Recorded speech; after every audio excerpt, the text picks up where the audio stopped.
Kau bilang semuanya mulai berubah. Aku bahkan mengatakan bahwa semuanya sudah benar-benar berubah. Jadi, jika ada sayangnya sedikit sisi positifnya, itu adalah bahwa dunia telah tersadar akan kemunafikan, kelonggaran yang telah kita, yang pernah dijajah sebelumnya, berikan kepada Barat. Perasaan seperti, baiklah kita berada di era baru, pasca kolonial, kita semua bekerja sama, kita memahami agenda liberal kalian akan bekerja sama dengan kami. Oh ya, kalian berperang di sana-sini, tapi kalian bilang itu demi menyebarkan demokrasi, kebebasan, dan sebagainya. Oh ya, kami mempercayainya. Aku rasa sekarang semuanya sudah jelas. Dan seperti yang kukatakan, jika ada sisi positif dari semua ini, itu adalah dunia telah tersadar.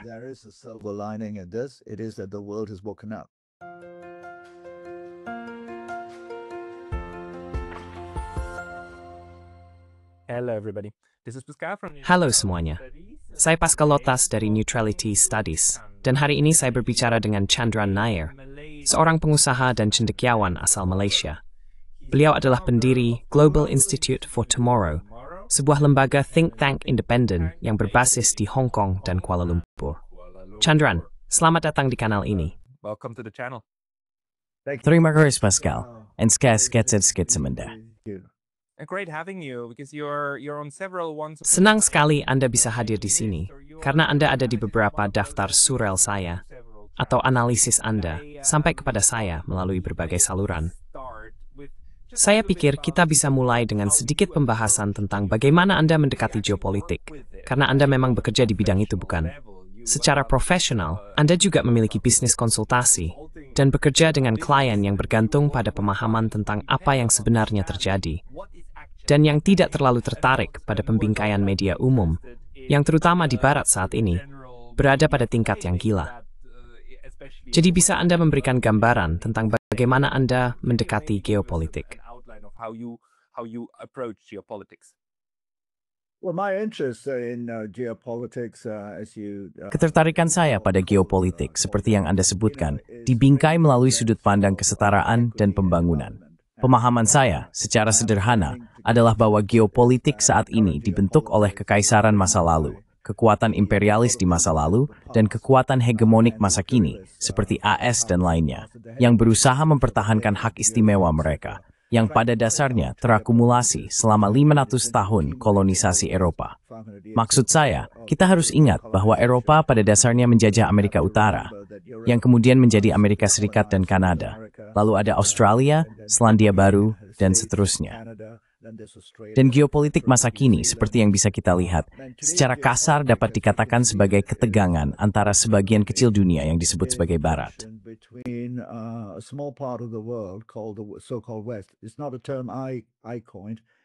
Itu bukan istilah yang saya ciptakan. Istilah itu diciptakan oleh media Barat. Kamu tahu, setiap kali mereka ingin mengatakan, ya Tuhan, kita harus berhati-hati terhadap pihak lain ini. Tapi pihak lain itu sebenarnya mencakup 85% populasi dunia. Jadi saat ini kita menghadapi ketegangan antara kekuatan kolonial hegemonik masa lalu yang berusaha mempertahankan kekuasaannya. Begitulah cara saya melihatnya. Yang menarik bagi saya adalah bagaimana ketegangan geopolitik itu, yang saya anggap sebagai keinginan untuk mempertahankan kekuasaan lama, mempengaruhi dan memicu perang, membuat banyak negara tidak stabil, dan menghalangi mereka untuk berkembang. Tarif adalah bentuk perang, hampir seperti upaya terakhir Amerika untuk pada dasarnya mengguncang dunia dan mempertahankan apa yang mereka anggap sebagai hak mereka, America First. Jadi begitulah cara saya memandangnya.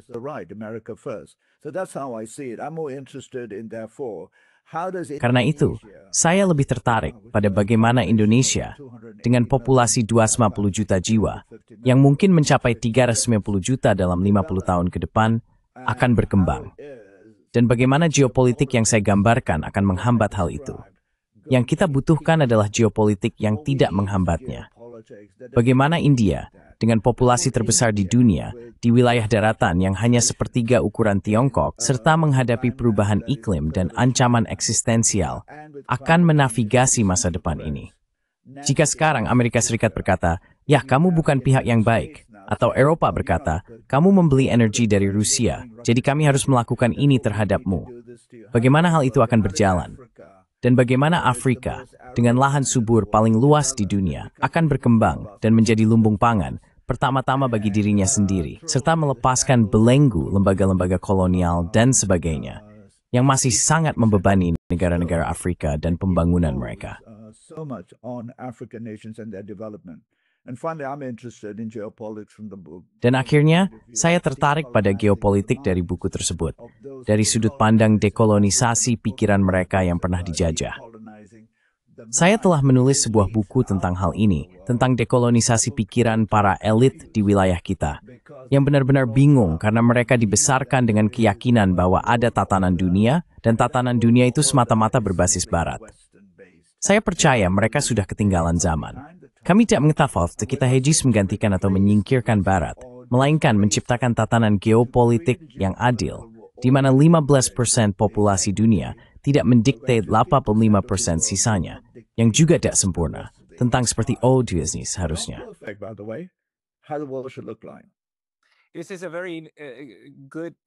Ini adalah kerangka berpikir yang sangat baik dan berguna. Menarik juga bahwa Anda mengatakan geopolitik pada dasarnya adalah apa yang dilakukan Barat untuk menghambat perkembangan pihak lain dan bagaimana cara menavigasinya. Anda tahu, Richard Sakwa, Profesor Sakwa, tidak menggunakan istilah Barat kolektif, tetapi ia menggunakan istilah Barat politik untuk menggambarkan kelompok negara yang umumnya telah bekerja sama setidaknya sejak akhir Perang Dunia Kedua, sebagian besar bahkan sebelum itu. Dan tentu saja, semuanya adalah bekas kekuatan kolonial, sebagian besar dengan cara tertentu, baik sebagai pelaku utama maupun sekunder. Swiss, sebuah entitas kolonial tersier. Namun, bagaimana Anda melihat perkembangan ini sekarang? Karena geopolitik juga bisa dipahami sebagai bagaimana planet ini, bagaimana politik dunia bergerak. Dan kita telah melihat perubahan yang cukup mendasar dalam cara selatan global kini mampu berkata, tidak, tweet. No, guys, just no. Yeah, so what is happening, and if you look at particularly... Ya, jadi begini yang sedang terjadi. Dan jika kamu melihat khususnya pada kebangkitan pemerintahan AS saat ini, saya tidak suka menyebut nama pemimpin pemerintahan itu, karena hanya akan memberi perhatian lebih pada namanya. Tapi kamu harus memahami bahwa sifat pemerintahan AS saat ini yang hampir sayap kanan, boleh saya katakan, hampir fasis, tidak berkuasa melalui kudeta militer. Orang-orang ini berkuasa karena sejumlah besar warga Amerika menempatkan mereka di sana. Mereka menjadi semakin berani untuk kekatholik besini. Dan kamu sebagai orang Eropa yang berbasis di Jepang dan mepamnya, atau sebagai persuri semangsa bangan kini mulai berangkat soal sifat kesetiaan Eropa Amerika.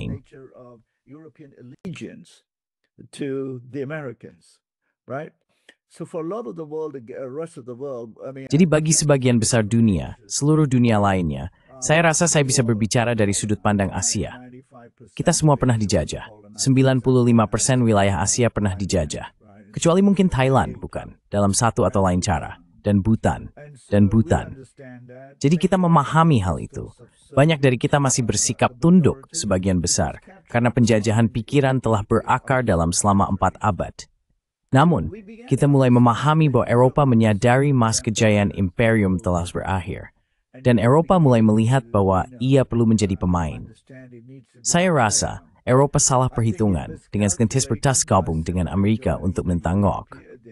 Namun langkah melawan Tiongkok ini sebenarnya dorong oleh ketakutan ekonomi untuk pertama kalinya dalam 400 tahun.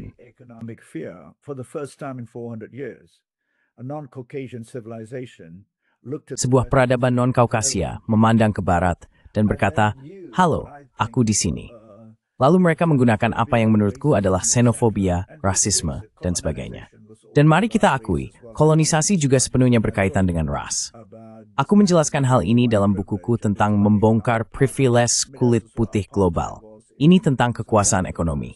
Maksudku, itulah juga yang terjadi pada apartheid di Afrika Selatan. Jadi kami pikir orang Eropa memahami hal itu. Tetapi small tie, begitu menemukan sekutu dalam anggota paling penting dari kelompok koloni Eropa, Amerika Serikat, yang menjadi sekuat baik secara ekonomi maupun militer. Mereka berkata, "Hey, ini musuh-musuh kita di atas. Kita mestruti kekuasaan kita." Mereka mengikuti Amerika.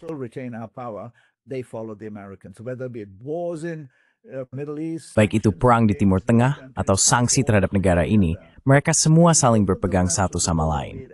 Jadi jika kamu lihat ke bagian dunia lainnya, baik itu Afrika atau Amerika Latin, mereka berkata, "Hey, bolehkah aku mengatakannya? Bangsa-bangsa kulit putih ini selalu bersatu." Apa yang membuat mereka bersatu? Ini soal kesukuan. Dan apa sukunya? Kamu tahu apa ikatannya? Itu adalah kolonisasi. Kami lebih unggul. Kami menguasai sumber daya dunia. Itulah yang aku bicarakan tentang apa itu kolonisasi. Dan karena itu, mereka tidak bisa membiarkan hak istimewa itu terkikis dengan cara apapun. Itu tertanam dalam jiwa mereka. Lalu ada alasan lain yang membuat kau bisa membenarkannya secara moral. Kamu tahu, orang kafir, orang primitif. Kita perlu membawa agama dan peradaban kepada mereka.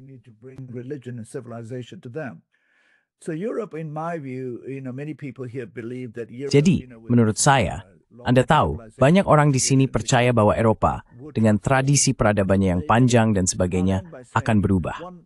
Tapi ternyata tidak. Dan saya akan menutup dengan mengatakan, seseorang hanya perlu melihat bagaimana para pemimpin Eropa saat ini, termasuk pemimpin NATO, yang menyebut Presiden Amerika Serikat sebagai ayah di depan khalayak global, memujanya.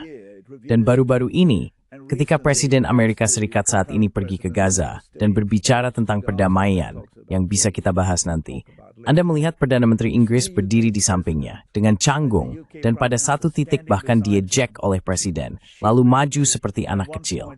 Jadi Anda melihat tatanan imperial baru, di mana Amerika Serikat pada dasarnya mendikte Eropa. Eropa yang seharusnya lebih tahu dan seharusnya tidak mempersenjatai diri kembali seperti sekarang.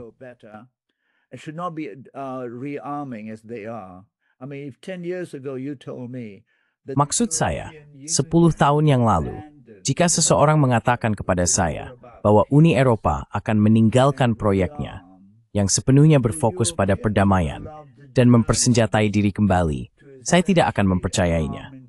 Dan bahwa orang Eropa benar-benar akan menginginkan Jerman untuk mempersenjatai diri dengan cara seperti itu, dan bahwa orang Jerman sendiri akan mempersenjatai diri kembali. Bangga akan hal itu, serta memiliki seorang pemimpin yang begitu berkomitmen untuk mengatakan, kami adalah kekuatan militer, kami akan melakukan semua ini. Kami pasti akan berpikir, tidak, itu tidak akan terjadi. Dan ketika saya membahas hal ini dengan teman-teman Jerman saya menolak perubahan itu.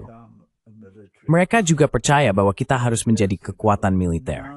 10 tahun yang lalu, tidak satu pun dari mereka yang akan setuju dengan hal ini. Yet step is here, na marafani penting na pagkizis, in Europe Eropa, to sepenuhnya sa sunod koalisi growing grow, pag sumangin menining ramay third and miantont. Arrogance and military ambitions. I'm very glad that you're putting it into these very clear terms. Saya sangat senang karena Anda mengungkapkannya dengan begitu jelas. Itulah tepatnya cara saya memandangnya juga. Sebagian dari tugasnya adalah menjelaskan bagaimana hal itu terjadi, bagaimana proses fasalisasi dan penaklukan total, bukan hanya terhadap lembaga-lembaga, tetapi juga terhadap sebagian besar pikiran, terjadi. Ini ironis, karena itulah yang dilakukan orang Eropa terhadap dunia yang mereka jajah, dan sekarang mereka justru dijajah balik dan dijadikan alat. Kita sudah bisa melihat bagaimana Ukraina telah menjadi ujung tombak dari bagian Eropa yang terjajah ini, benar? Dan satu hal lagi, saya penasaran, karena Anda sudah mengenal orang-orang ini cukup lama, karena Anda pernah berinteraksi dengan mereka di Club of Rome dan di World Economic Forum. We interact with them in the World Economic Forum. Maybe first, the concept. Mungkin pertama-tama, seseorang harus memahami konsep kolonisasi. Orang Eropa sering salah paham tentang kolonialisme dengan cara yang sangat aneh.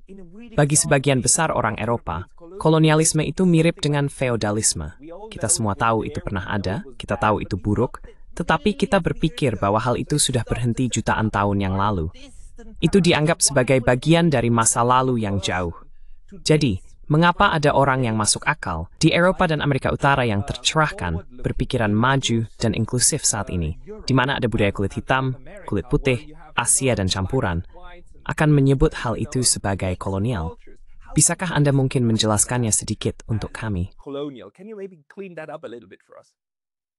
Well, it's a simple term for it is denial. Ya, itu adalah istilah yang sederhana sebelum menjadi penyangkalan.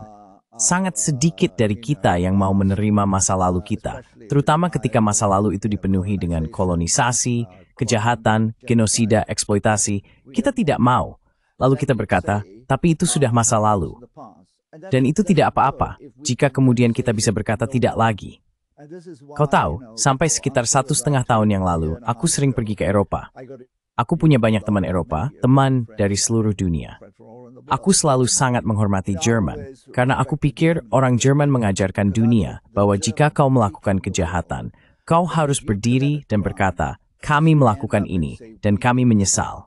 Dan aku pikir orang Jerman melakukannya dengan cara yang patut dicontoh terkait Holocaust. Ya, tapi mereka telah meninggalkan semua itu sekarang ketika menyangkut Gaza. They abandon all of that now when it comes to Gaza.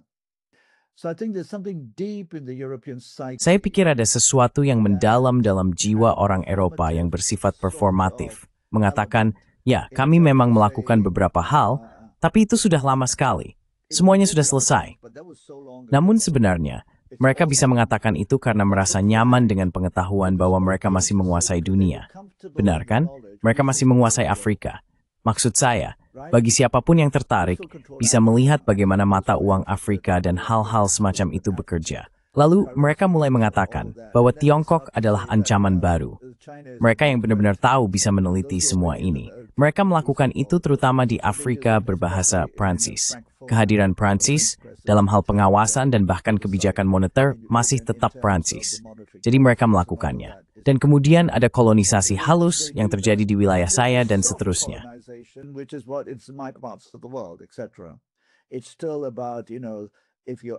Ini masih tentang, kamu tahu, jika kamu adalah bagian dari Kekaisaran Britania, maka itu adalah sistem pendidikan Anglo-Saxon, sistem keuangan. Semuanya itu. Saya membahas hal tersebut dalam buku saya, dalam konteks membongkar privilege kulit putih global, bahwa hal itu pada dasarnya terjalin dalam seluruh struktur era pasca kolonial. Ini mencakup semua institusi di dunia, arsitektur keuangan, pendidikan, bahkan sampai pada bagaimana seseorang sering berbicara dalam bahasa Inggris dan sebagainya. Jadi orang Eropa dan yang disebut orang Amerika liberal sangat senang mengatakan bahwa semua itu sudah menjadi masa lalu. Dan kita semua ingin mempercayainya. Tentu saja kita semua ingin percaya. Kita ingin berkata, baiklah, itu masa lalu, mari kita lanjutkan. Dan saya pikir kesadaran, setidaknya bagi orang seperti saya, sudah lama muncul bahwa semua itu bersifat dangkal. Was you thinking why Europe is but you? Dangsen. That's why I wrote the book, right? Superficial. But I'll tell you that what Gaza has done is stripped away. Tapi saya akan katakan, apa yang terjadi di Gaza telah menyingkap sepenuhnya anggapan bahwa orang lain di dunia bisa berkata, sebenarnya mereka memang bermaksud seperti yang mereka katakan, bahwa mereka sedang membangun tatanan liberal baru. Apa yang terjadi di Gaza telah membuka ilusi bahwa telah terjadi transformasi nyata, khususnya di Barat, bahwa mereka siap berkata, kami akan bermitra dengan seluruh dunia. Kami mungkin memiliki beberapa perbedaan. Sayangnya, apa yang Gaza tunjukkan adalah, kalian pikir kami telah berubah, padahal tidak. Kami masih sama karena kami merasa perlu melindungi hak-hak dari kelompok kecil yang disebut orang Barat, yang dulu menjajah banyak bagian dunia.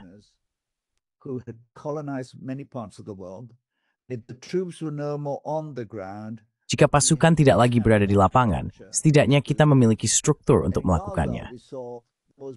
Dan di Gaza, kita melihat sisi paling brutal dari apa yang pada dasarnya merupakan perlawanan terakhir dari komunitas pemukim kulit putih yang mengatakan, kami tidak akan, dengan cara apapun, menyerahkan hak kami atas tanah yang telah dijajah dan menjadi milik kami. Dan hal itu mendapat dukungan. Ideologi supremasi kulit putih muncul kembali dengan cara yang paling brutal, dan pada dasarnya termanifestasi dalam bentuk genosida. Dunia telah terbangun. Hingga beberapa bulan yang lalu, sebagian besar negara Eropa bahkan tidak berani mengatakan bahwa ini adalah genosida, bukan? Bahkan hari ini, Amerika, Prancis, dan Inggris belum menyatakannya sebagai genosida.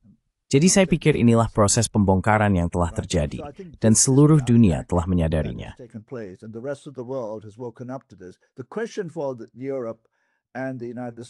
Pertanyaan bagi Eropa dan Amerika Serikat, ketika semua ini mereda, dan hal itu tidak dapat menghapus genosida meskipun ada segala hiruk-pikuk tentang perdamaian, adalah ini. Tentu saja, pembunuhan semoga telah berhenti, tetapi itu adalah genosida. Pertanyaannya, apakah mereka yang melakukan kejahatan ini akan diadili seperti di Nuremberg? Dan apakah dunia akan menyaksikan pertanggungjawaban yang sesungguhnya? Jika tidak, dan kemungkinan besar memang tidak, maka dunia akan berkata, baiklah, ini mengubah segalanya. Hal itu akan menunjukkan bahwa strength dalam lembaga-lembaga global untuk mentol, untuk menghakimi terdakwa, dan berkata, kalian harus membayar atas kejahatan ini.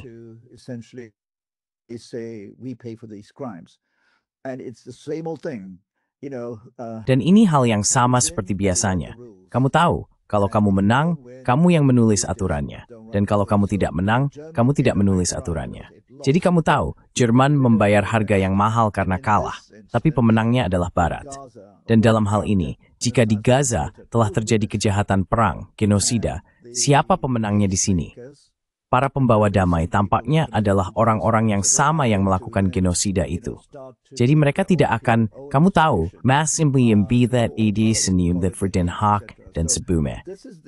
Ini sama cui guncangan the total. Krisis tu, krisis dalam bastabitiu di Barat.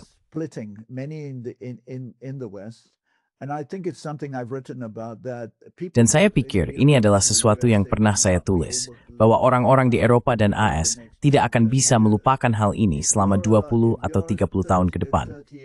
Jika kamu berusia 30 tahun hari ini, orang Eropa atau Amerika, dan kamu belum bersuara menentang genosida ini, anak-anakmu akan bertanya kepadamu dalam 20 tahun, "Hey mom, dad, apa yang kalian lakukan?" Karena ini akan tercatat sebagai genosida abad ke-21. Bukan berarti tidak ada hal mengerikan lain yang terjadi di dunia. Tapi itu bukan alasan. Ini adalah perlawanan terakhir dari komunitas pemukim kulit putih yang berkata, kami nomor satu, dan kami akan melakukan segalanya untuk mempertahankan kekuasaan kami.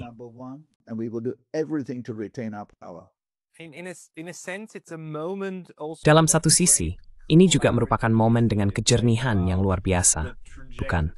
Tentang arah perkembangan segala sesuatu. Karena jika dipikir-pikir, genosida terhadap penduduk asli Amerika Utara pada dasarnya dibicarakan seolah-olah itu hanya flu, bukan? Kamu tahu, sesuatu yang disayangkan, tapi sudah terjadi. Genosida lainnya, misalnya di benua Australia, sebenarnya sudah tidak lagi menjadi bagian dari kesadaran global. Sekarang hal itu hanya menjadi catatan kaki, catatan di bagian bawah email, dalam email universitas tertentu. Seperti, saya mengakui tanah suku ini, dan seterusnya. Yang bagi saya adalah tahap terakhir dan final dari genosida. Ketika seseorang membersihkan diri dari rasa bersalah atas masa lalu. Namun ketika kita melangkah maju, kita kemudian mengalami perang dingin, di mana sebagian besar dunia yang perlahan-lahan didekolonisasi sudah mengatakan, I'm zigzagging into a tograma. World that actually said we don't want to be part of this, we have our own non-aligned movement, and it had its ups and downs. Kita dulu memiliki gerakan non-blok sendiri, dan gerakan itu mengalami pasang surut. Lalu kita memasuki masa unipolar, di mana benar-benar ada rasa impunitas di pihak Barat, yang berujung pada pengeboman Serbia, invasi Irak, pengeboman dan penghancuran Libya, Suriah, maksud saya, seluruh Asia Barat. Namun selalu ada tirai kemanusiaan yang menutupi semua itu. Termasuk hal-hal seperti tanggung jawab untuk melindungi. Kamu tahu, kemampuan, kekuatan untuk membingkai wacana global dalam narasi yang sangat berpusat pada Barat dan menguntungkan diri sendiri. Dan bagi saya, hal itu tampaknya telah benar-benar hilang dengan Gaza, dengan genosida. Bagaimana menurutmu perkembangan kejahatan terhadap kemanusiaan ini? Dan mengapa semakin sulit disembunyikan? Ya, maksud saya begini, seseorang perlu, karena kita sedang membicarakan momen ini dan kejahatan menempatkannya di Gaza, serta menempatkannya dalam konteks. Anda tahu, untuk para penonton Anda, saya hanya ingin memperjelas. Saya tidak mengatakan bahwa hal-hal mengerikan lainnya tidak terjadi di masyarakat lain. Tapi saya telah mengatakan, dan itu juga tertulis dalam buku, bahwa dalam hal durasi, skala, dan intensitas kekerasan, tidak ada yang sebanding dengan skala penaklukan yang dipimpin oleh Eropa di seluruh dunia, sejak Amerika Latin, dari suku Inca, hingga seperti yang Anda katakan, penduduk asli Amerika, dan seterusnya. Tidak ada yang sebanding. Dan kita melihatnya lagi dalam Perang Dunia Kedua, dan semua itu, perang di Vietnam, Tidak ada negara di dunia yang melakukan hal ini dalam skala sebesar itu. No countries in the world have done this on this scale. The last 70 years has been led by the United States. Selama 70 tahun terakhir, dunia telah dipimpin oleh Amerika Serikat dengan dukungan dari bangsa Eropa. Kita telah melihat hal itu sejak Hiroshima dan Nagasaki, kejahatan perang menurut standar apapun. Semuanya, seperti yang kamu katakan, kini hanya menjadi catatan kaki, seolah-olah mereka adalah orang jahat. Jadi menurut pandanganmu, aku pikir penyangkalan ini ada karena mereka menyebutnya sejarah, sebab kisah kita sendiri belum ditulis. Aku menyebutnya begini, ada kisah kita dan ada kisahnya, versinya bukan versiku. Aku pikir kisahnya di sini maksudnya adalah kisah si pria kulit putih. Ya, kita bisa menyebutnya kisahnya perempuan juga agar netral gender. Tapi tetap saja, itu bukan kisah kita. Jika kamu perhatikan, sangat sedikit buku yang ditulis oleh para korban 400 tahun kolonisasi yang menggambarkan semua ini. Ada beberapa yang mungkin dikenal orang, dan bahkan sebagian besar di antaranya ditulis oleh orang Eropa dan Amerika. And even those been written by Europeans and Americans. So what's happening now is Jadi, yang terjadi sekarang adalah orang-orang di bagian dunia ini, Afrika, dan seterusnya, mulai menulis buku mereka sendiri. Tetapi buku-buku itu tidak masuk daftar buku terlaris karena The New York Times tidak tertarik pada hal itu. Kadang-kadang mereka akan memunculkan beberapa hal saja. Yang terjadi adalah peristiwa di Gaza, dan apa yang terjadi dengan Tiongkok, konflik, ketegangan, benar-benar membuka mata dunia terhadap kenyataan bahwa, ya Tuhan, mereka ini belum berubah. Dan saya mengatakannya dengan istilah yang sederhana. Jadi, untuk menjawab pertanyaanmu, saya tergabung dalam beberapa organisasi internasional. Dan ya, bisa kamu bayangkan, organisasi-organisasi ini biasanya didominasi oleh orang Eropa dan Amerika, yang sekali lagi menunjukkan sesuatu. 15% dari populasi dunia, tetapi mereka mendominasi wacana. Mereka juga mendominasi narasi, karena orang-orang seperti kita dianggap harus tunduk. Dan sekarang kita sedang bicarakan organisasi seperti Forum Ekonomi Dunia, bukan? Semua dari mereka, bukan? Mereka didominasi. Jadi ketika Gaza muncul, hanya ada beberapa orang seperti saya, dan Anda harus memahami bahwa banyak elit Asia dan Afrika masih belum memiliki kepercayaan diri untuk berbicara tentang hal-hal seperti ini. Mereka tunduk. Elit Asia, terutama para pemimpin bisnis dan sebagainya, sangat tunduk. Mereka mungkin sangat kaya, tetapi mereka bisa dihukum jika menentang narasi yang ada. Saya sudah mengatakan bahwa banyak elit Asia, politik, akademik, dan bisnis, pada dasarnya tunduk dan mencari asosiasi hak istimewa yang datang dengan asosiasi tersebut dengan negara barat. Unaan tulus dari Harvard, dan menyebutnya sebagai perkumpulan teori datar.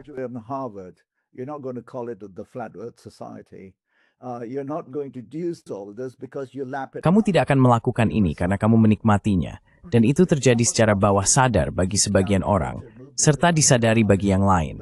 Ini adalah langkah yang diperhitungkan, karena mereka tahu akan dihukum jika tidak melakukannya. Namun bagi banyak orang, hal ini sudah tertanam sangat dalam. Apa yang tidak dipahami banyak orang Barat adalah bagaimana sikap tunduk itu sebenarnya bekerja. Ini adalah penjajahan total terhadap pikiran, dan saya menjelaskannya dalam buku saya. Jadi, yang kemudian terjadi adalah para elit Barat berpikir, "Yah, mereka semua mendukung kita." Kembali ke asosiasi yang saya ikuti, tentang Gaza misalnya, saya adalah salah satu dari sedikit orang Asia yang bersedia bersuara. Saya mengenal orang-orang Asia dari kalangan elit, para komentator, yang tidak mau menulis tentang hal ini karena gaji mereka, undangan berbicara, dan sebagainya. Reinhold Farr, 3 kit por en Brommergrith. Associated with Western institutions. No one wants to hear you talk about this at a financial conference. Tidak ada yang ingin mendengar kamu membicarakan hal ini di konferensi keuangan. Aku mau, dan aku sudah menulis tentangnya. Tapi hal ini menimbulkan ketidaknyamanan besar di asosiasi tempat aku bergabung, di mana orang Eropa dan Amerika selalu memilih diam. Ya, kaum elit, tokoh-tokoh terkenal, aku tidak akan menyebut nama, entah takut atau mereka punya ketakutan itu, dan entah bagaimana mendukung gagasan bahwa genosida di Gaza bukanlah genosida karena alasan ini, itu, dan itu. Lalu muncul pertanyaan tetes channel itu, apakah kamu mendukung Hamas? Kamu tahu, seperti yang dimaksudkan memakai setiap diskusi kan. Jadi maaf benar dan tidak tahu ada sebuah thing. So they are completely conflicted and don't know. So to your point, I was just this week. Jadi menanggapi poinmu, minggu ini saya berada dalam sebuah diskusi kelompok, dan saya mengatakan hal yang sama seperti yang kamu katakan. Konflik Gaza bukanlah sesuatu yang saya rasa perlu saya ikuti narasinya. Narasi yang begitu ditakuti oleh orang Eropa. Sehingga, begitu kamu mengkritik Israel, kaum Zionis, dan basis evangelis di Amerika Serikat yang percaya pada kembalinya Yesus dan hal-hal semacam itu, kamu langsung dicap sebagai antisemit. Saya mengingatkan mereka bahwa saya berasal dari Asia. Orang tua saya lahir di bawah penjajahan Inggris. Kekurangan akibat pemerintahan kolonial membuat mereka berpindah ke berbagai belahan dunia. Saya tidak mengatakan bahwa India sempurna, tetapi India tidak mengalami kemunduran. Dan sekarang, ada banyak buku yang membahas hal ini. Seperti halnya penjajahan yang pada dasarnya menjarah bangsa tersebut.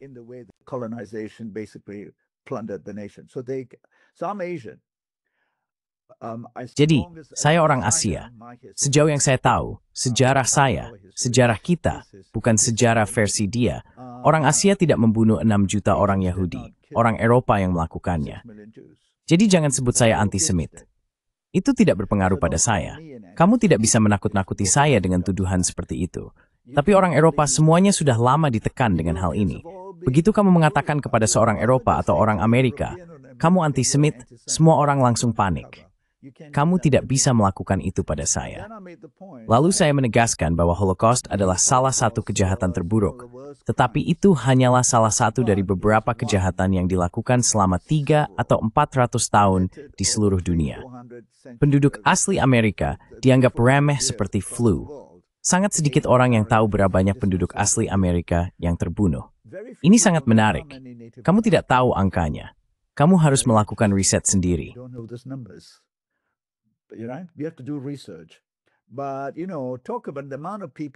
Tapi kalau membicarakan jumlah orang yang terbunuh di Tiongkok pada waktu tertentu, mereka bisa memberitahu sampai 2 angka di belakang koma berapa yang terbunuh. Atau kalau ingin membicarakan Rwanda atau sesuatu yang terjadi 200 tahun lalu di India, mereka punya semua angkanya. Tapi ketika membicarakan genosida di Amerika Utara atau Australia, tidak ada angka, tidak ada yang dilakukan. Jadi saya menyebutkan bahwa seburuk apapun Holocaust itu, peristiwa tersebut hanyalah salah satu dari serangkaian kejahatan besar yang dilakukan oleh orang Eropa terhadap pihak lain, atau terhadap kelompok minoritas yang dianggap mengancam apapun yang sedang mereka upayakan, baik itu penguasaan sumber daya maupun ekonomi. Dan hal itu menimbulkan cukup banyak kehebohan dalam diskusi yang saya lakukan dengan orang-orang.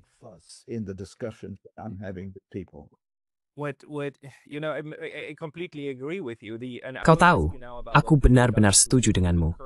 Dan sekarang, aku akan menanyakan pendapatmu tentang apa arti hal ini bagi perkembangan terkini di global selatan, terutama di Asia. Tapi sebelum itu, ada satu hal, bagiku, ini bahkan lebih buruk, dalam arti tertentu. Karena apa yang dilakukan oleh pola pikir kolonial dan penjajahan barat tradisional adalah mengambil beban dari kekejaman Holocaust terhadap orang Yahudi di Eropa, membaliknya seperti gerakan judo, dan menggunakannya untuk membenarkan kekejaman berikutnya. Itulah sekarang titik integrasi tunggal, di mana para pendukung genosida di Gaza berkumpul, dengan mengatakan, lihat, orang-orang Timur Tengah berkulit coklat itu, orang-orang Asia Barat, mereka yang tanahnya telah dicuri dan dirampas selama 100 tahun, mereka itulah Nazi. Dan kami anti-Nazi, jadi kami menentang mereka. Jadi ini benar-benar sangat sakit.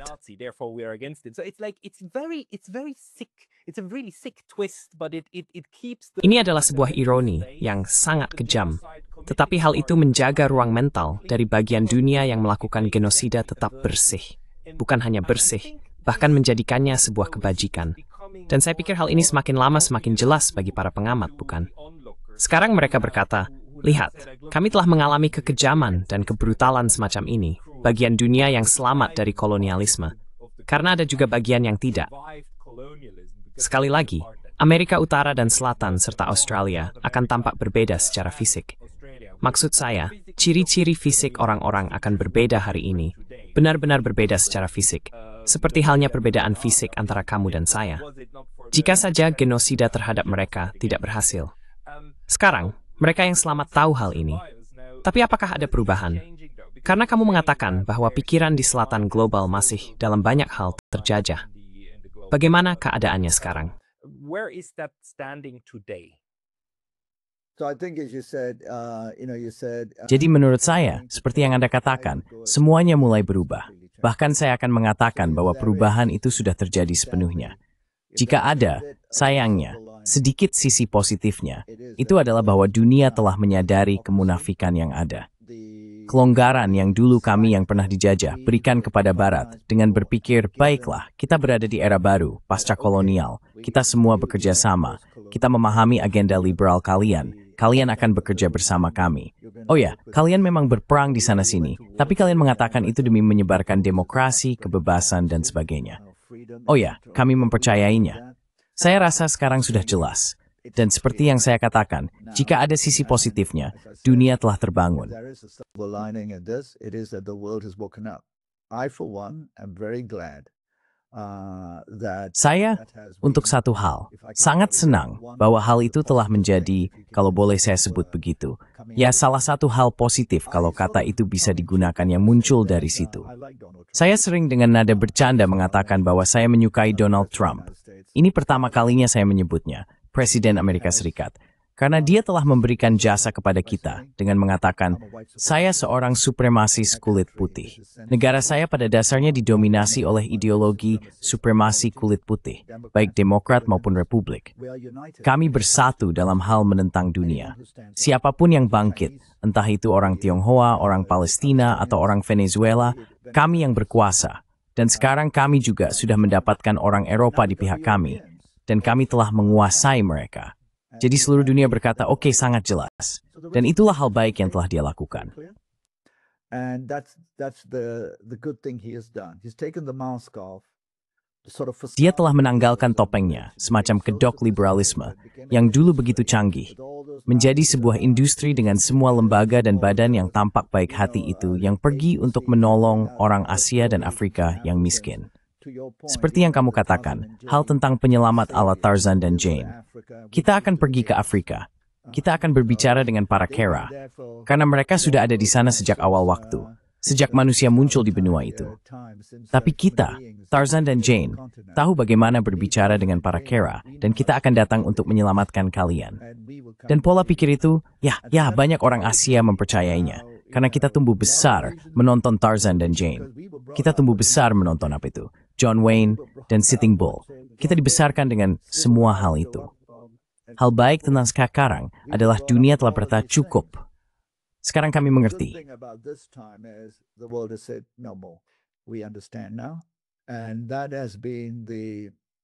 Dan itulah satu-satunya tanda harapan yang muncul dari kebrutalan yang kita saksikan di Gaza, tetapi juga dari perang kelelahan yang terus-menerus terhadap negara manapun yang berani mengatakan, kami memiliki pandangan berbeda tentang bagaimana dunia seharusnya dan tentang pembangunan kami sendiri. Pada saat ini, dalam 10 tahun terakhir, satu-satunya negara yang mampu berdiri tegak adalah Tiongkok. Dan saya tahu Anda juga sering membicarakan Tiongkok. Jadi saya pikir inilah hasilnya, dan dunia telah berubah. Bagi yang tertarik, teman baik saya Pankaj Mishra telah menulis sebuah buku bagus berjudul The World After Gaza. Saya sendiri telah menulis beberapa artikel, tetapi masih banyak lainnya. Sangat sedikit intelektual barat yang siap berbicara, kecuali orang-orang seperti Jeffrey Sachs dan beberapa lainnya yang berani bersuara tentang hal ini. Intelektual publik barat telah menghilang. The Western public intellectual has disappeared. Maksud saya mereka masih ada. Mereka hanya tidak muncul di siaran radio, kan? Mereka ada di jenis podcast seperti ini. Karena inilah ruang di mana kamu bisa pergi. Sosumperembilingan, mereka tinamber as their may snabbies. Sinapsit memerintah BBC atau CN's Hofer. The fascinating thing about the era we are going. Kau tahu, hal yang menarik tentang era yang sedang kita alami ini adalah bahwa liberalisme dari masyarakat yang katanya liberal ini begitu otoriter, hingga bahkan berhasil menyingkirkan orang-orang penting sebelumnya. Maaf, sebagai pengantar, Di saluran ini aku pernah menghadirkan mantan kepala militer NATO, Harald Kujat, pemimpin militer Jerman, bukan yang sipil, yang militer kan. Dan orang itu sangat vokal, mengatakan bahwa apa yang kita lakukan di Eropa terhadap Rusia itu bunuh diri, karena lihat saja, jika kita menempatkan pasukan kita jauh di sana dan mengucilkan mereka, maka tentu saja akan terjadi perang. Tentu saja, secara alami. Orang itu tidak bisa. Dia secara harfiah berkata padaku, saya diundang ke sebuah acara TV.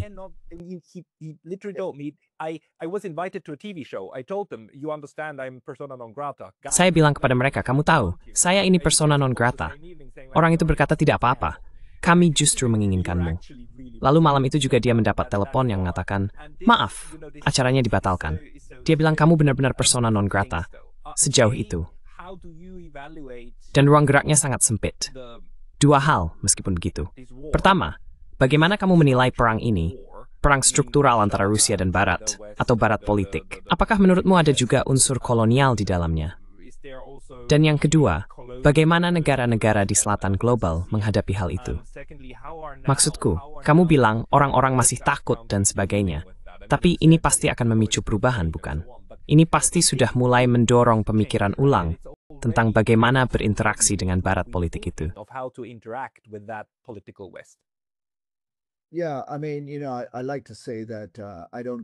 Ya, maksud saya suka mengatakan bahwa saya tidak mengklaim sebagai ahli dalam sejarah panjang hubungan antara Rusia dan Eropa.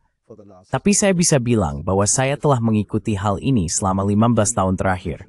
Bukan hanya dimensi Ukraina, tapi keseluruhannya.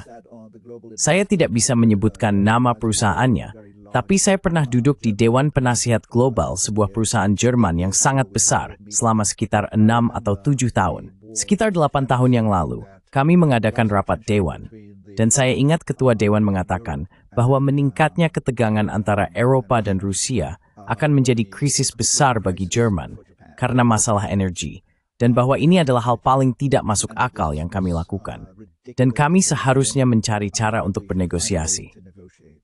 Saya akan mengatakan bahwa waktunya menarik, karena selama masih ada orang dewasa di ruangan itu, seperti Angela Merkel, itu semacam dialog dengan Emperor Rusia dengan Putin.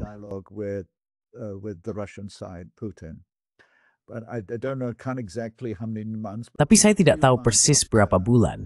Namun beberapa bulan setelah Angela Merkel mundur sebagai kanselir, perang pun pecah. Karena para orang dewasa sudah meninggalkan ruangan, bukan? Jadi saya tidak akan berpihak pada Rusia atau hal semacam itu. Tapi yang saya tahu, seperti yang Anda katakan adalah bahwa sebagian besar orang di dunia tidak melihatnya seperti cara orang Eropa melihatnya. Bahwa ada Rusia yang jahat dan pihak baik di Ukraina. Karena, seperti yang saya tulis di beberapa hal, kita sudah pernah melihat film ini sebelumnya di dunia yang pernah dijajah. Kita sudah melihatnya, demonisasi terhadap sebagian orang, pengagungan terhadap yang lain. Kita tahu banyak dari hal ini adalah kebohongan. Ini jauh lebih kompleks dari itu, atau mungkin jauh lebih sederhana. Dan saya pikir siapapun yang objektif dan melihat fakta akan tahu bahwa orang Rusia sudah lama mengatakan, tolong jangan mendekat lagi.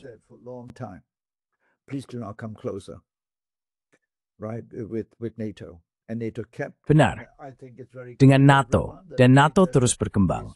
Saya pikir sudah sangat jelas bagi semua orang bahwa NATO adalah bagian dari kompleks militer industri Amerika, yang bukan sesuatu yang, tahu kan, 10 tahun lalu banyak dibicarakan orang.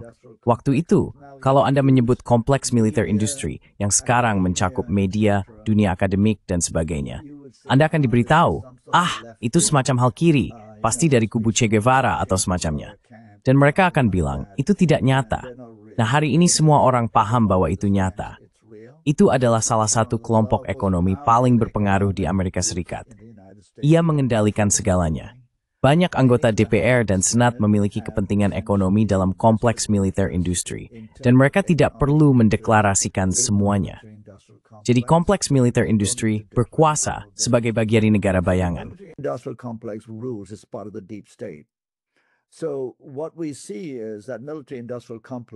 Jadi yang kita lihat adalah bahwa kompleks industri militer pada dasarnya telah mulai mengancam Eropa. Dan sekarang mereka berhasil mendapatkan apa yang diinginkan. Saya pikir 5% dari PDB untuk belanja militer, dan seterusnya akan mengalir ke kompleks industri militer. Dunia lainnya melihat hal ini dan berkata, kita sudah pernah melihat hal seperti ini sebelumnya. Saya rasa tidak ada yang mendukung perang, tidak ada yang mendukung invasi, tetapi semua orang memahami konteksnya. Dan sederhananya begini, jika Rusia atau Tiongkok membangun pangkalan militer di Meksiko, atau katakanlah di Venezuela, akan terjadi perang besar yang dipimpin oleh Amerika Serikat di Amerika Latin atau di Kuba. Itu hampir saja terjadi. Jadi kita memahami hal itu. Orang-orang lebih netral, lebih non-blok dalam hal ini. Namun tidak semua orang akan berkata Rusia yang melakukan kesalahan.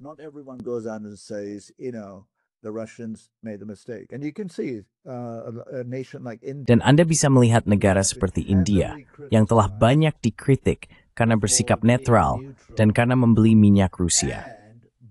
Ada banyak video yang saya yakin Anda sudah lihat, di mana Menteri Luar Negeri India berulang kali ditanya di Eropa, jadi kapan Anda akan berhenti membeli? Dan dia menjawab, sebenarnya kami membeli jauh lebih sedikit daripada kalian di Eropa.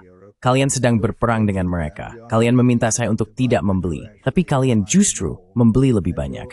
Dan kalian masih bergantung pada itu.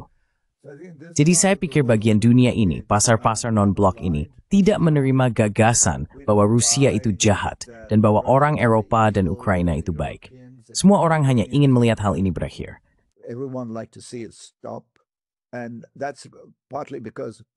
Dan itu sebagian karena kita sudah mengenal permainan ini. Kita pernah mengalaminya sebelumnya. Saya pikir itu penting untuk dipahami. Saya menulis sebuah artikel dalam 6 bulan setelah perang, juga menyinggung soal sensor. Orang-orang seperti saya sekarang, tahu kan, dianggap musuh publik nomor 1 di platform utama. Dulu tidak begitu, tapi sekarang saya tidak bisa lagi diundang ke beberapa saluran. Di Asia, saya masih bisa. Dulu saya menulis untuk beberapa publikasi internasional terkemuka. Sekarang tidak lagi. Begitu Anda mencoba memberikan pandangan yang lebih seimbang, selesai sudah. Tapi saya sempat mendapat komentar dari seseorang di Nikkei yang berkata, editor, saya lelah dengan bias ini. Saya tahu, Chandran, Anda pasti punya pandangan yang berbeda.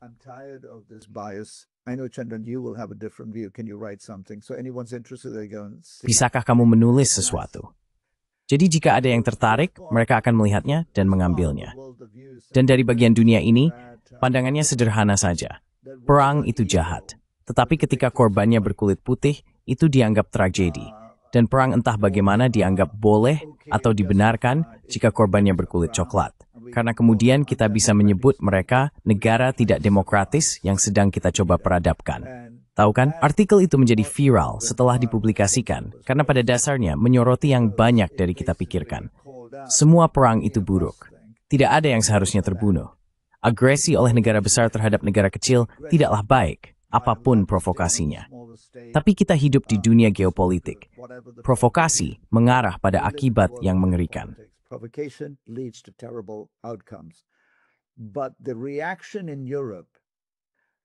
Namun reaksi di Eropa begitu kuat, padahal tidak ada yang bereaksi seperti itu selama perang Irak untuk menghentikannya. CNN dan BBC juga tidak. Libya dan semua hal lainnya, belum lagi segala sesuatu yang sedang terjadi. Dan lihatlah liputan tentang Gaza. Saya menulis artikel itu, dan saya pikir itu mencerminkan reaksi Eropa terhadap benua kita. Namun tanpa disadari, beberapa jurnalis Barat mengatakan hal-hal seperti, orang-orang ini sama seperti kita. Berambut pirang, berkulit putih, yang menunjukkan sikap rasis yang mendalam. Karena jika mereka berkulit coklat, Arab, atau berkulit hitam, siapa yang peduli? Dan itu adalah sesuatu yang kami anggap sangat rasis, yang mendasari banyak pandangan semacam ini. Namun tidak ada yang menginginkan perang.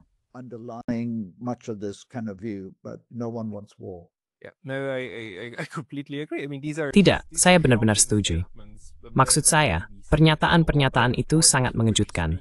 Disampaikan di BBC dan tempat lain oleh para reporter yang berbicara dari hati mereka. Jadi kamu tahu mereka benar-benar bermaksud begitu. Itulah cara mereka berpikir. Namun saya harus mengatakan, kemampuan orang Eropa secara umum untuk bersikap rasis bahkan lebih tinggi dari itu. Karena kami berhasil mengalahkan beberapa orang kulit putih tertentu dalam hal itu.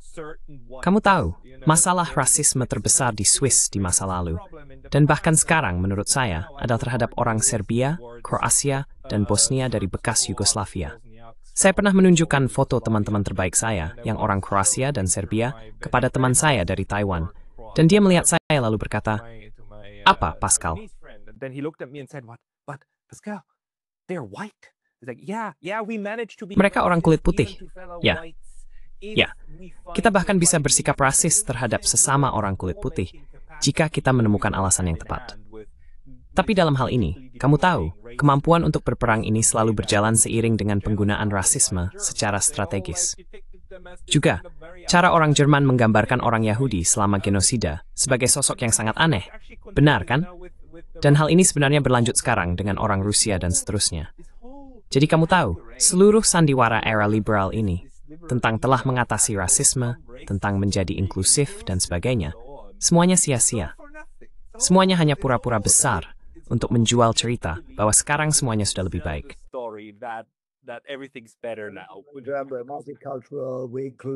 Kita multikultural, kita inklusif, dan semua itu.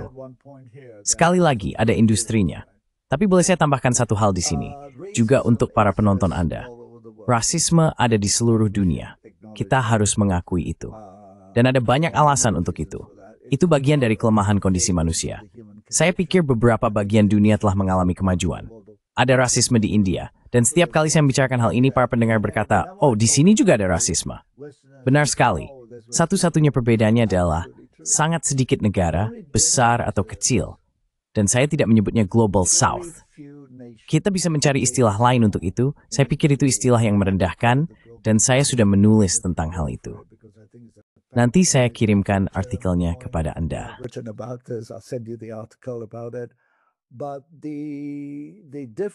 Namun perbedaannya adalah tidak ada bangsa lain yang telah melakukan kampanye besar-besaran, terus-menerus, dan sangat brutal untuk menyakiti orang lain, berdasarkan ras dan merendahkan mereka sebagai manusia, seperti yang dilakukan orang Eropa di seluruh dunia. Dan kemudian hal itu menjadi bagian dari cara berpikir yang berakar dalam, hampir seperti pola psikologis. Jadi saya ingin memperjelas, rasisme memang ada di India, Indonesia, dan beberapa bagian Afrika. Tetapi, tidak satu pun dari mereka yang telah menimbulkan kerugian terhadap orang lain dalam skala sebesar itu. Ada yang mungkin berargumen, ya, mereka tidak memiliki kekuatan untuk menimbulkan kerugian. Nah, bagus. Setidaknya kita punya itu sebagai bentuk perlindungan, bukan? Argumen yang pernah saya dengar, bahkan dari kalangan elit Asia, adalah bahwa jika Tiongkok memiliki lebih banyak kekuasaan, mereka akan pergi dan mengebom Jepang. Saya bilang, saya tidak berpikir begitu. Berada di breath.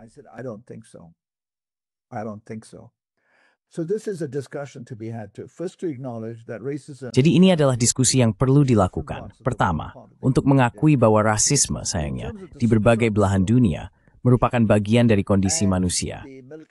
Namun dalam hal isu struktural dan militerisasi pandangan ini, bahwa kita dapat menyakiti orang lain karena kita memandang mereka lebih rendah berdasarkan ras atau agama mereka.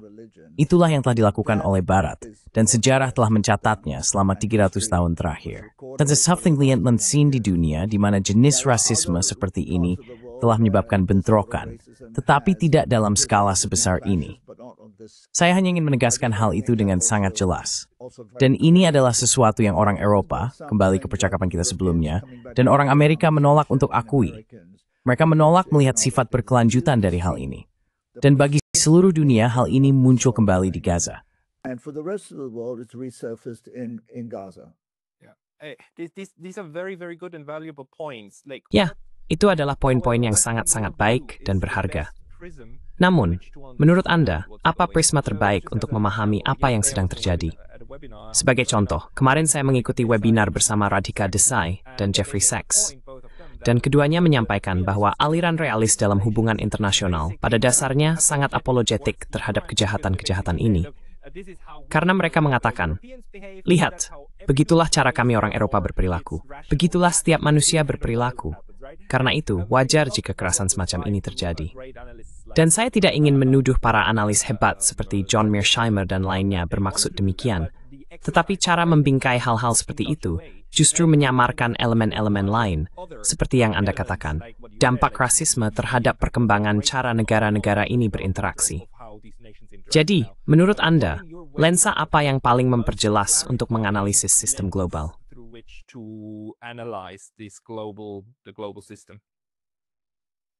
and passwords in first meme.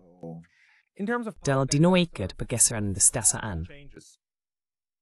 But the structural change that we are struggling Nah, with at the moment, perubahan struktural yang sedang kita hadapi saat ini adalah pembongkaran.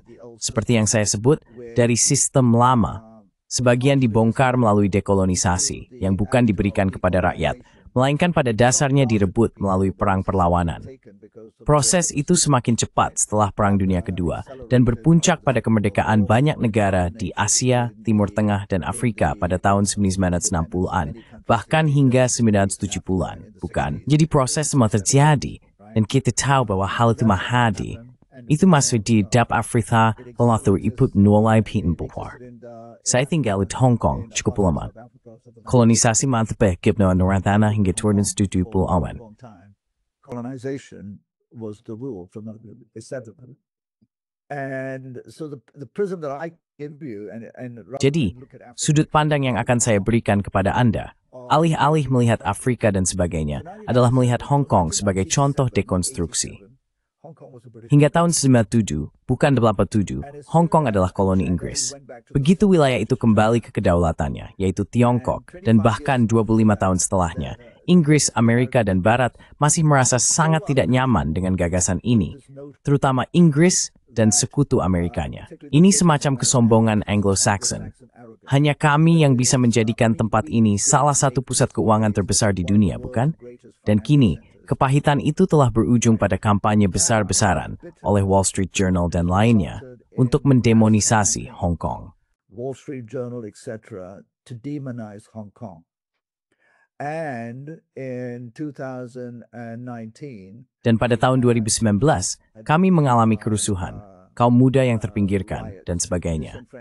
Namun pola yang digunakan sangat jelas. Ini adalah campur tangan asing. Saya adalah penduduk Hong Kong.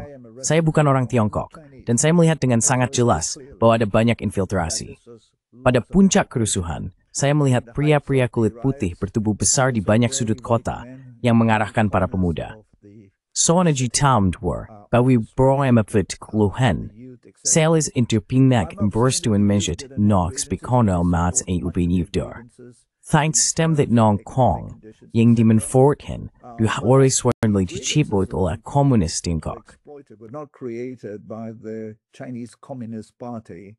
It was actually created by a British Sebenarnya, sistem itu diciptakan oleh pemerintahan kolonial Inggris yang membangun ekonomi ekstraktif berbasis tanah. Sebuah sistem di mana hanya segelintir pihak termasuk kerajaan yang memperoleh keuntungan besar. Jadi, para pemuda pada dasarnya memberontak terhadap realitas ekonomi yang keras tersebut. Namun, hal itu kemudian diubah.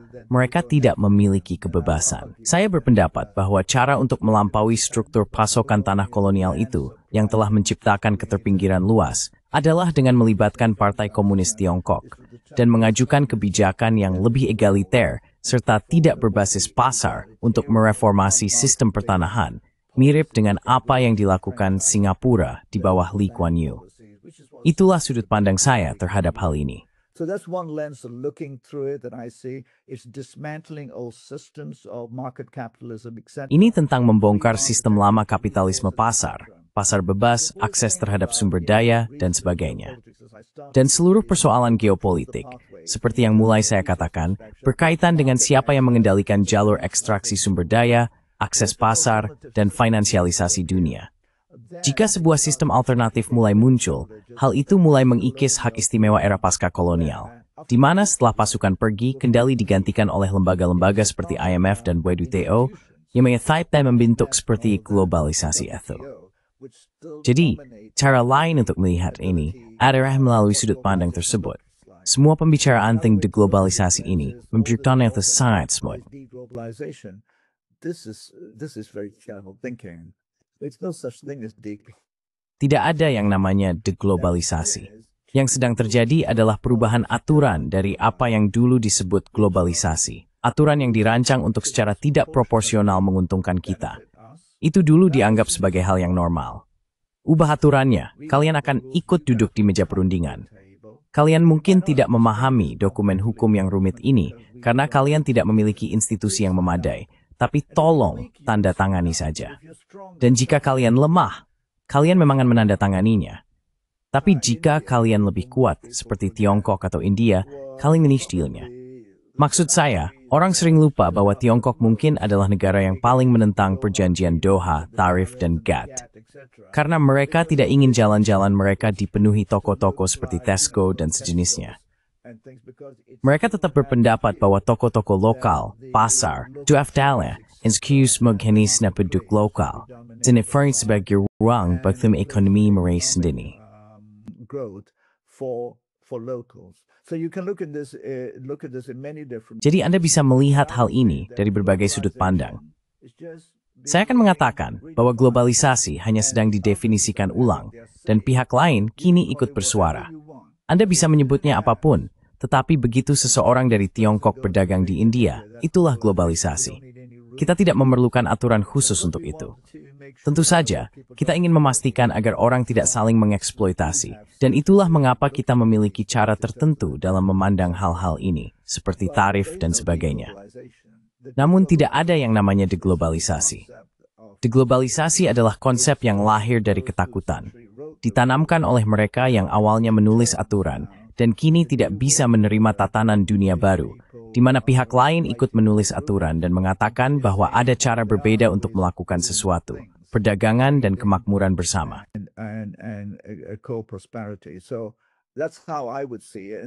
Jadi begitulah cara saya melihatnya. Dan itulah ketegangan nyata yang sedang kita hadapi.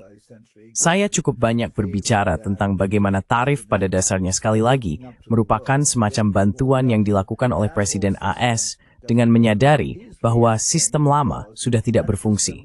Ia bereaksi karena sistem itu mulai rapuh ketika negara-negara lain berusaha melakukan hal-hal yang berbeda. Globalisasi yang sangat inginkan kekuatan ekonomi di AS membuat mereka kami dalam mo ponsel, amin. Dan hal itu dampak pemindustri implications for American industry. And that is of concern to the Americans. Dan itu tentu menjadi perhatian bagi orang Amerika. Dan memang seharusnya begitu.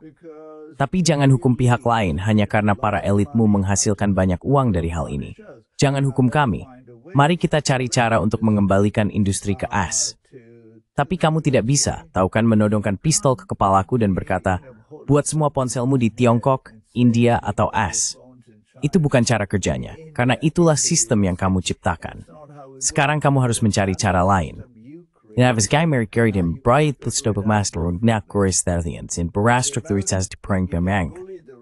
seluruh dunia ginter. Well, the rest of the world is not going to blink. Nope, very well put. And actually, Tidak, penjelasan yang sangat baik. Dan sebenarnya, saya pikir pada suatu saat bahkan Amerika Serikat akan mulai memahami hal ini. Karena yang terjadi minggu lalu, untuk pertama kalinya, Tiongkok benar-benar memberlakukan persyaratan lisensi ekspor domestik yang akan memengaruhi kemampuan emisi kompleks industri militer di Amerika Serikat untuk memproduksi alat-alat perang ini. Hal ini akan berdampak, dan mereka tidak menyukainya. Itulah sebabnya mereka begitu marah dan kesal.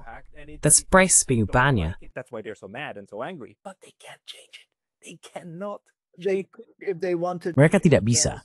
Jika mereka ingin berinvestasi, dan saya membaca sesuatu yang mengatakan bahwa mereka harus menginvestasikan miliaran dolar untuk menciptakan sistem pasokan alternatif, itu akan memakan waktu 10 tahun. Tepat sekali, itu akan memakan waktu lama dan akan terulang lagi. Jadi, apa reaksinya? Langkah spontan lainnya. Kami akan menodongkan senjata ke kepalamu dan menaikkan tarif sebesar 100%. Menurutmu orang Tiongkok akan gentar? Kapan kamu akan belajar? Orang India juga tidak akan gentar. Dan hal lain yang saya pikir tidak dipahami oleh orang Amerika, terutama orang Eropa, adalah bahwa masa-masa itu sudah berakhir. Kamu mungkin memiliki kekuatan ekonomi dan bisa memaksa sedikit, tetapi kamu tidak akan bisa menakut-nakuti atau menindas siapapun. Dan kamu bisa melihat itu dari reaksi India.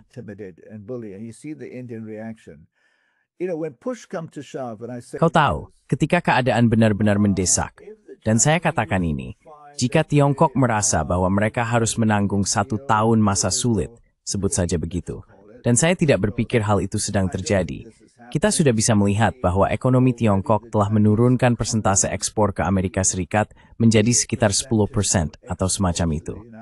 Lihat berbagai data, mereka tidak bergantung pada Amerika Serikat.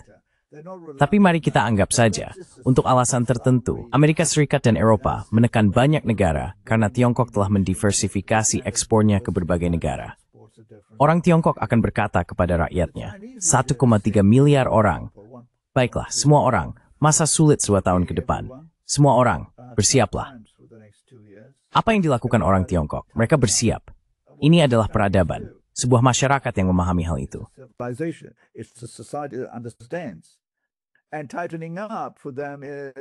Dan memperketat diri bagi mereka adalah bagian dari ketahanan bawaan itu.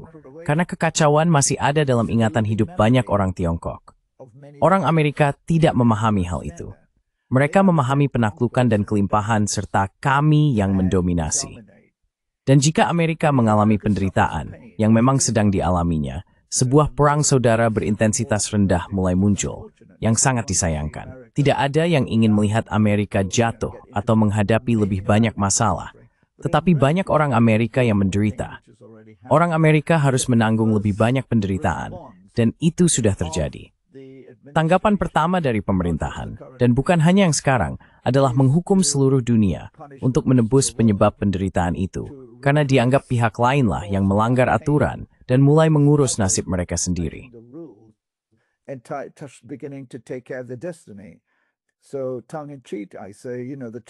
Jadi dengan nada bercanda, saya bilang, tahu kan, orang Tiongkok akan mengencangkan ikat pinggang mereka. Tapi coba katakan pada orang Amerika, mungkin makan 1 mangkuk nasi lebih sedikit per hari, daripada terus memanjakan diri. Tapi orang Amerika tidak akan mau diberitahu, kamu harus mengurangi 1 gelas Coke dan 1 burger per hari, karena saat itu senjata akan keluar.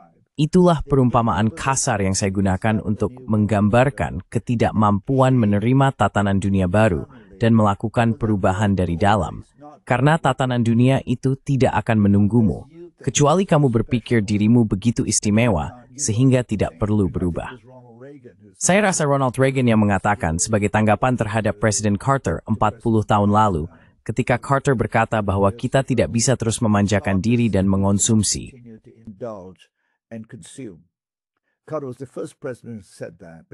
Carter adalah presiden pertama yang mengatakan hal itu, karena semuanya berkaitan dengan konsumsi.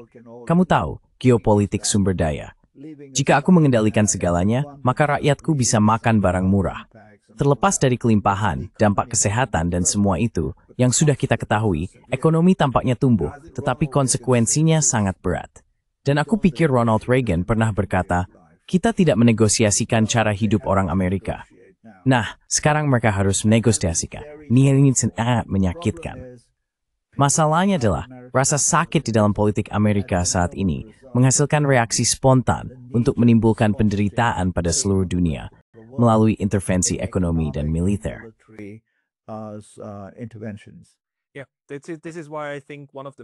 Ya, inilah alasan mengapa saya pikir salah satu tugas utama adalah mencari cara untuk menggandeng tangan Amerika Serikat dan mengatakan, tidak apa-apa, kita bisa makmur bersama.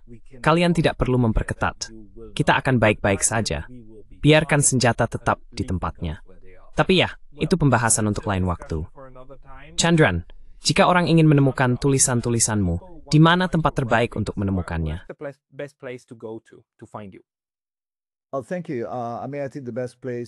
Oh, terima kasih.